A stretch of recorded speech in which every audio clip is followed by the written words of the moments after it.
ನಮಸ್ತೆ ವೀಕ್ಷಕರೇ, ನೀವು ನೋಡ್ತಾ ಇದ್ದೀರಾ ಪ್ರಜಾ ಫ್ಲಾಶ್ 10. ನಾನು ಮೀರಾ. ಈಗ ನೋಡೋಣ ಇವತ್ತಿನ ಹೈಲೈಟ್. ಸುಭಾಷ್ ಆತ್ಮಹತ್ಯೆ ಪ್ರಕರಣದಲ್ಲಿ ಬೆಂಗಳೂರು ಪೊಲೀಸರು ಎಫ್ಐಆರ್ ದಾಖಲಿಸಿದ ಬಳಿಕ ಆತನ ಅತ್ತೆ ನಿಶಾ ಸಿಂಘಾನಿಯಾ ಮತ್ತು ಅತುಲ್ ಪತ್ನಿಯ ಸಹೋದರ ಅನುರಾಗ್ ಸಿಂಘಾನಿಯಾ ಬುಧವಾರ ತಡರಾತ್ರಿ ಬಂಧನದ ಭೀತಿಯಿಂದ ಬೈಕ್ನಲ್ಲಿ ಪರಾರಿಯಾಗಿದ್ದಾರೆ.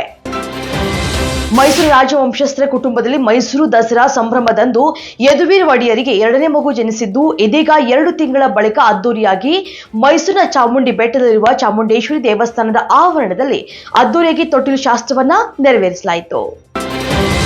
ಬೆಳಗಾವಿಯಲ್ಲಿ ಪಂಚಮಸಾಲಿ 2A ಮೀಸಲಾತಿ ಹೋರಾಟಗಾರರ ಮೇಲೆ ಲಾಠಿ ಚಾರ್ಜ್ ಮಾಡಿಸಿದ ಸಿದ್ದರಾಮಯ್ಯ ಸರ್ಕಾರ ಹಿಟ್ಲರ್ ಸರ್ಕಾರ ಅಂತ ಬಿಜೆಪಿ ರಾಜ್ಯ ಉಪಾಧ್ಯಕ್ಷ ಮಾಜಿ ಸಚಿವ ಮುರುಗೇಶ್ ನಿರಾಣಿ ತೀವ್ರ ಕಿಡಿಕಾರಿದ್ದಾರೆ. ಬಂಗಾಳಕೊಲ್ಲಿಯಲ್ಲಿ ವಾಯುಭಾರ ಕುಸಿತ ಉಂಟಾಗಿರುವ ಪರಿಣಾಮ ರಾಜ್ಯದ ವಿವಿಧ ಜಿಲ್ಲೆಗಳಲ್ಲಿ ಮುಂದಿನ 24 ಗಂಟೆಗಳ ಅವಧಿಯಲ್ಲಿ ಹೆಚ್ಚಿನ ಮಳೆಯಾಗುವ ಸಂಭವ ಇದೆ ಅಂತ ಹವಾಮಾನ ಇಲಾಖೆ ಮುನ್ಸೂಚನೆಯನ್ನ ನೀಡಿದೆ. ಉತ್ತರ ಕನ್ನಡ ಜಿಲ್ಲೆಯ ಮುರುಡೇಶ್ವರಕ್ಕೆ ಶೈಕ್ಷಣಿಕ ಪ್ರವಾಸಕ್ಕೆ ತೆರಳಿದಂತಹ ವೇಳೆ ದುರಂತ ಸಂಭವಿಸಿದ್ದು, ಕೋಲಾರದ ವಸತಿ ಶಾಲೆಯ 9ನೇ ತರಗತಿಯ 4 ವಿದ್ಯಾರ್ಥಿನಿಯರು ಸಮುದ್ರದಲ್ಲಿ ಮುಳುಗಿ ಸಾವನ್ನಪ್ಪಿದ್ದಾರೆ. ಪಕ್ಷಗಳ ನಾಯಕರ ಒತ್ತಾಯದ ಮೇರೆಗೆ INDIA ಕೂಟವನ್ನ ಮುನ್ನಡೆಸುವುದಕ್ಕೆ ನಾನು ಸಿದ್ಧ ಅಂತ ಪಶ್ಚಿಮ ಬಂಗಾಳ ಮುಖ್ಯಮಂತ್ರಿ ಮಮತಾ ಬ್ಯಾನರ್ಜಿ ಹೇಳಿದ್ದಾರೆ. ಕೇಂದ್ರ ಸರ್ಕಾರ ಕಳೆದ 3 ವರ್ಷಗಳಲ್ಲಿ ಪೋಷಣ್ ಅಭಿಯಾನದ ಅಡಿಯಲ್ಲಿ ಗುಜರಾತ್ಗೆ 2879.3 ಕೋಟಿ ರೂಪಾಯಿಗಳನ್ನ ಮಂಜೂರು ಮಾಡಿದೆ. ಆದರೆ ಮಕ್ಕಳಲ್ಲಿ ಅಪೌಷ್ಟಿಕತೆ ಮತ್ತು ಅನಾರೋಗ್ಯ ಸವಾಲುಗಳು ಮುಂದುವರೆದಿವೆ.